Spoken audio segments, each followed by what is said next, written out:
Hello दोस्तों, नमस्कार। तो आप सब कैसे हैं?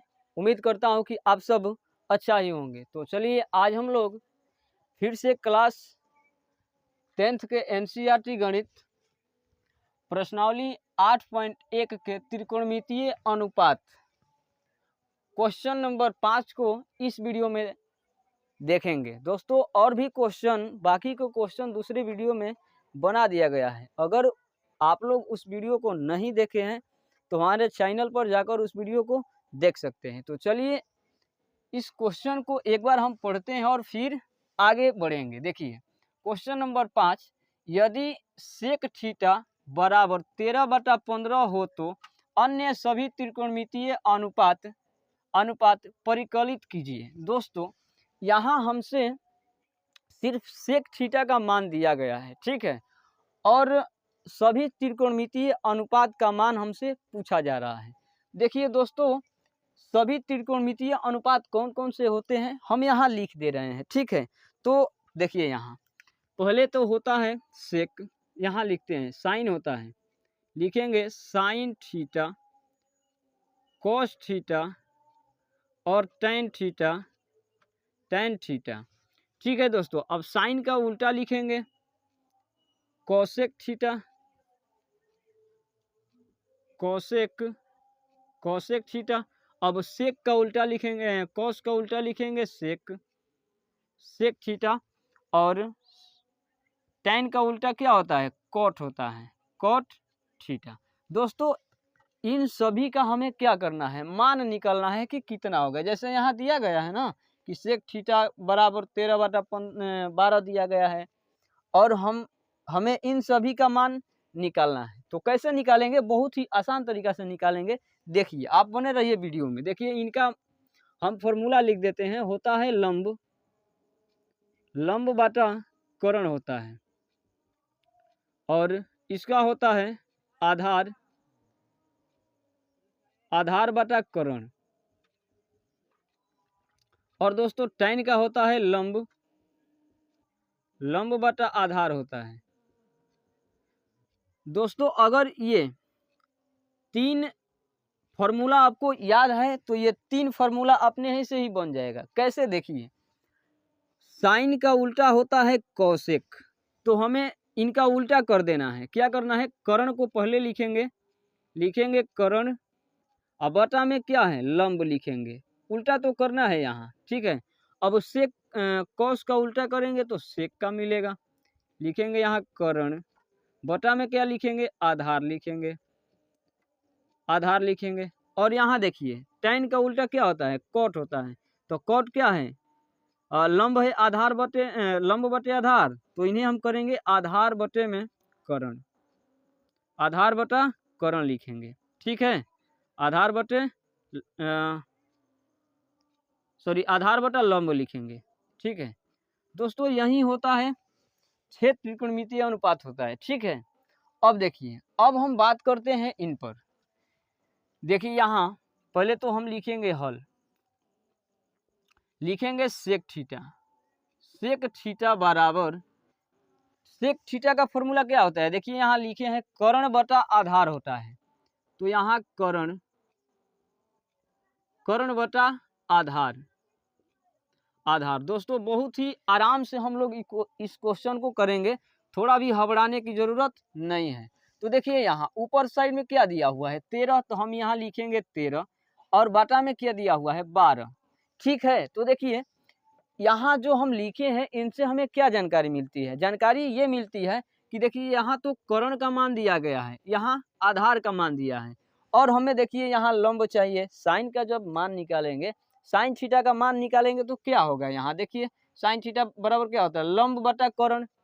तो बताइए यहाँ लंब तो दिया ही नहीं है, यहाँ कर्ण दिया है और आधार दिया है, सिर्फ कर्ण और आधार से तो हमें नहीं काम चलेगा।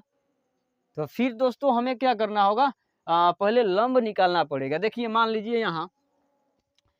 यहाँ मान लीजिए कि थीटा है, एक त्रिभुज के माध्यम से हम समझ लेते हैं इन्हें, ठीक है। तो देखिए जहाँ थीटा रहता है, ठीक है, थीटा के जस्ट सामने वाले पर हम टॉर्च जलाते हैं तो ए बी पर फोकस जाएगा, तो ए बी हमारा क्या हो जाएगा लंब, जिधर फोकस जाएगा वहीं हमारा क्या होगा, लंब होगा। ठीक है, तो ये लंब हो गया। और दोस्तों जहाँ समकोण बनता है, जस्ट सामने वाला, जहाँ समकोण बनेगा उनके जस्ट सामने वाला क्या होता है, कर्ण होता है।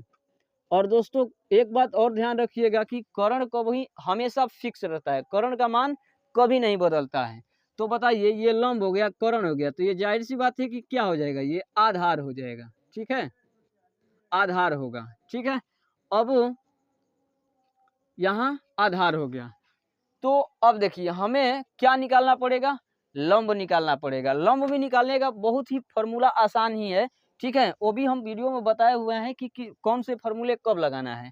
तो देखिए यहाँ लंब निकालना है हमें, तो यहाँ लगाएंगे, त्रिभुज का नाम दे देते हैं क्योंकि त्रिभुज यहाँ लिखे हैं हम।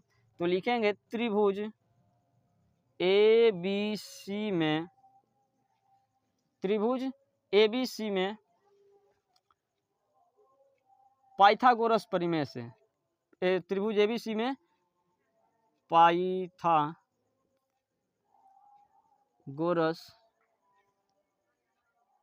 परिमेय, परिमेय से, पाइथागोरस परिमेय दोस्तों क्या कहता है, देखिए अगर हमें लंब निकालना है तो लंब का फॉर्मूला लगाएंगे। लिखेंगे लंब,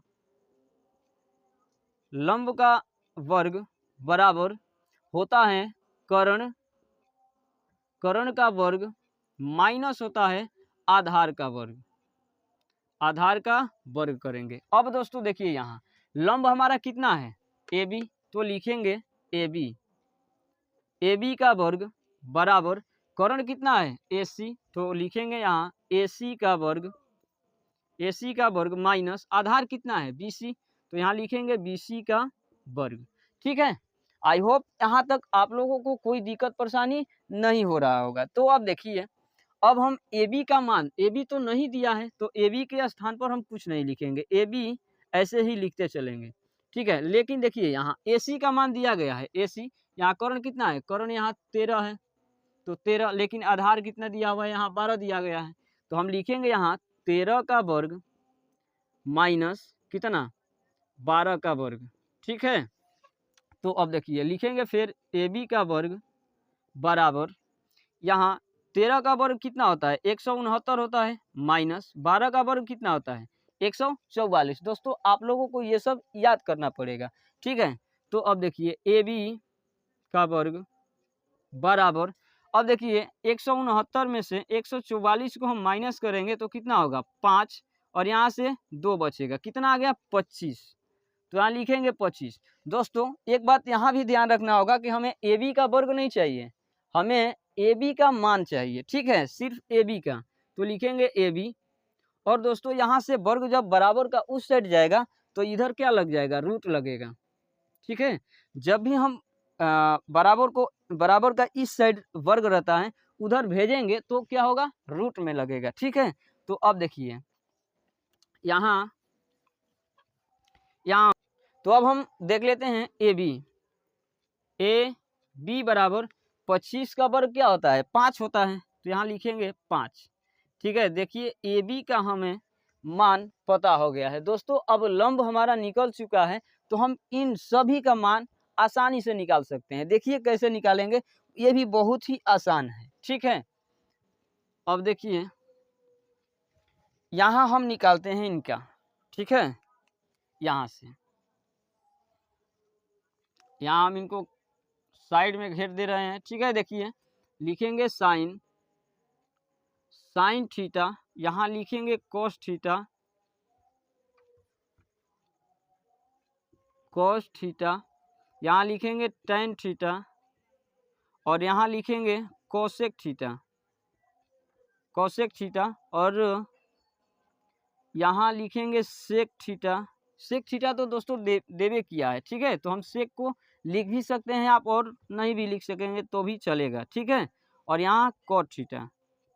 ठीक है, अब देखिए हम यहाँ से मान लिखेंगे, देखिए लंब है तो लिखेंगे लंब बटा कर्ण होता है। देखिए ना यहाँ तो फॉर्मूला लिखा ही है। ठीक है, तो हम सिर्फ मान ही लिख देते हैं। लंब कितना है हमारा, अभी अभी यहाँ आया है 5, लिखेंगे यहाँ 5 बटा कर्ण कितना है, कर्ण यहाँ 13 है तो लिखेंगे 13, इनका यहाँ हो जाता है आंसर। ठीक है, अब दूसरा देखिए कॉस का क्या दिया हुआ है, आधार बटे करण, तो आधार हमारा यहाँ से मिलेगा 12, 12 बटे में करण कितना है 13, तो यहाँ 13 लिख लेते हैं, इनका भी आंसर यहाँ हो जाता है। ठीक है, और देखिए tan का होता है लंब बटे आधार, तो लंब हमारा कितना है 5 आया है, तो यहाँ लिखेंगे 5 बटा में कितना लिखेंगे यहाँ लंब बटे आधार, तो आधार हमारा कितना है 12, तो 12 लिख लेंगे।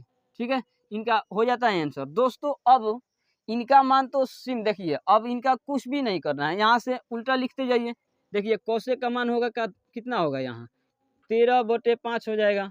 ठीक है, अब दो को हम छोड़ रहे हैं, यहाँ सेक है और कॉट है, सेक को तो देबे किया है यहाँ, और कॉट का मान आप लोग निकालिए। ठीक है, तो बहुत ही आसान था ये क्वेश्चन, सिर्फ यहाँ हमें समझना था कि किसका मान दिया था, यहाँ तो करण और आधार का मान दिया था, हमें लंब का मान निकालना था। ठीक है, तो आई होप आप लोगों को ये वीडियो समझ में आया होगा। अगर वीडियो पसंद आया है तो वीडियो को लाइक कीजिए और वीडियो को शेयर कीजिए। मिलते हैं दूसरे वीडियो में, तब तक के लिए जय हिंद।